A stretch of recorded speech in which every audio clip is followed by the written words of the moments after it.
Welcome back to Class Firearms, guys. Kai over here with Jason. What's going on, folks? M16A4. Exactly, with the Trigicon RCO optic on there, the Marine Corps stuff. There you go. But, I mean, wait a second.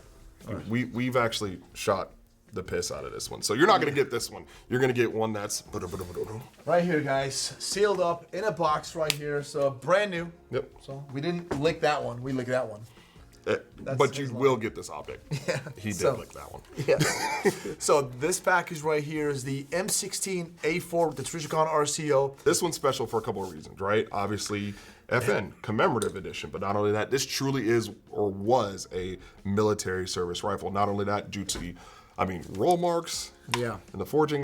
The only thing different about this is it's just single fire versus select fire. It doesn't have the giggle switch, yep, right? No giggle switch. But yeah, before we get to the A4, which is obviously this one, let's talk about the history of the M16, right? Back in 1964, it was basically entered into trials, the M16, the good old 20-inch, the A1 model. In 1969, it actually replaced the M14, finally, right? Yep. Which we love the M14, but this guy was more modern, let's just say.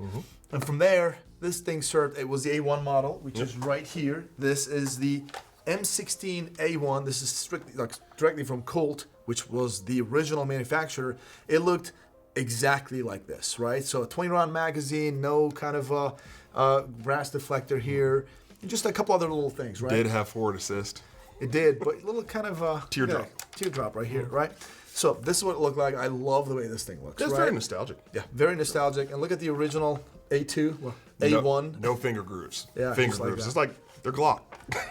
So this thing replaced the M14 in 1969, all the way up to 1983. This thing stayed just like that. Yep. And then the A2 basically came around, where they changed a few things. They actually added a semi-automatic and 3-round burst option there, and the brass deflector and a couple other things, made it a little bit more modernized. Of course, the A3, it was just same gun as the A2, just again full auto. So select fire, full auto, 3-round burst. Anyway, we're getting to the A4, the good one. Modularity at its best. Of course, bayonet lug, full Picatinny rail, so you can add your 40 millimeter grenade launcher, and all of that stuff on there for all that jazz. Of course, Knights rails on here, which, by the way, these fetch a pretty penny on the secondary market. They cost a lot of money. Absolutely. So, just FYI. But again, just belly to ball, these sights, especially the rear one, that's clone correct.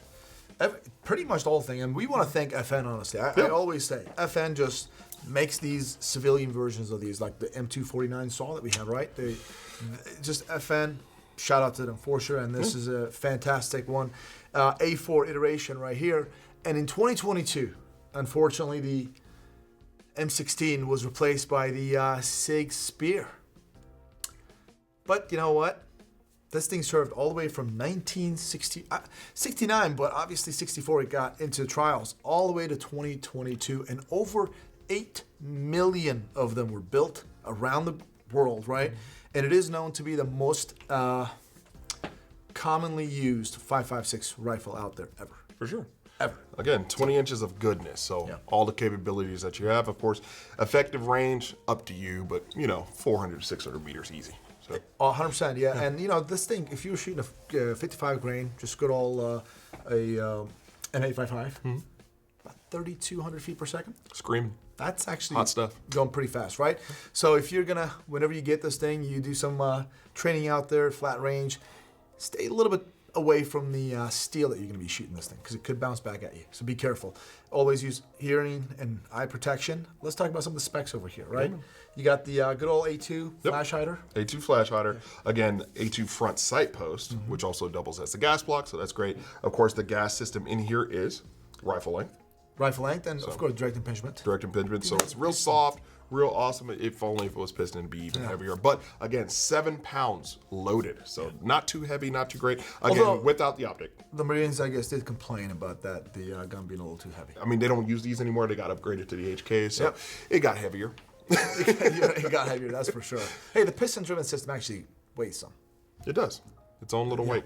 But anyways, so moving back, this is a direct impingement system that we were talking about. Just going back here, just your good old AR-15 style, upper and lower receiver. As I said, brass deflector here.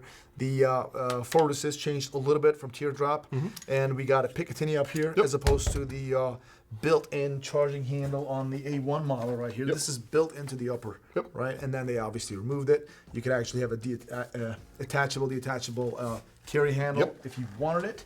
And other than that, that is pretty much it. We've got this, obviously, rifle-length buffer system, in good old school stock.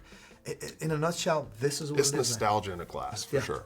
I mean, this thing brings back vibes. Yeah, for Memorial Day, guys, we couldn't have thought of any better gun for you guys. This is America's rifle again, over 8 million of them, 1964 all the way to 2022. By the way, that was just military use. This is still being produced. Yeah. A bunch of different companies. So this is, if you're a firearms enthusiast, you need to have one of these in your inventory. And here we are giving you that opportunity without spending a dime to have it in your safe. Oh, but wait, better chances, right? We got to give them a code word.